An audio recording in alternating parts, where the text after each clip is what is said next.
This is Chris Downs with IMTS Plus. I'm here with Zane Mark from JEOL. Zane, thank you so much for joining me today. How's your IMTS going?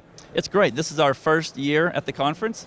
We've been welcomed by everyone here. It's been really an interesting experience, a lot larger than we had anticipated, but yeah, it's been great. Glad to be here. So we're over here in the West Hall. Tell me a little bit about your company, your history, and what you guys are doing here at IMTS. Sure, thanks. JEOL is Japan Electron-Optics Laboratories. We were founded in 1949. Electron-optics is literally in our name.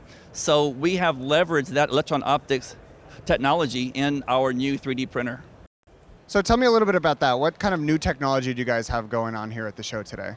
Sure, we brought over a mock-up of our 3D printer. It prints metals. It prints Ti-64, copper, Inconel 718. There's other metals that we're currently working on, but yeah, it's a metal 3D printer in a vacuum. That's awesome. Tell me a little bit about what sort of applications you envision or what customers should be coming over here to your booth to check it out.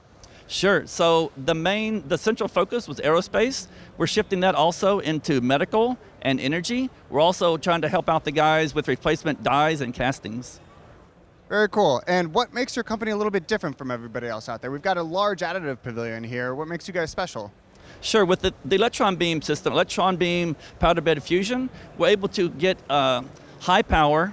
We're able to do, you can forget about the HIP process afterwards. All the downstream work, that's all removed. So what you get out of the chamber, it's pretty much what you can take to your customer.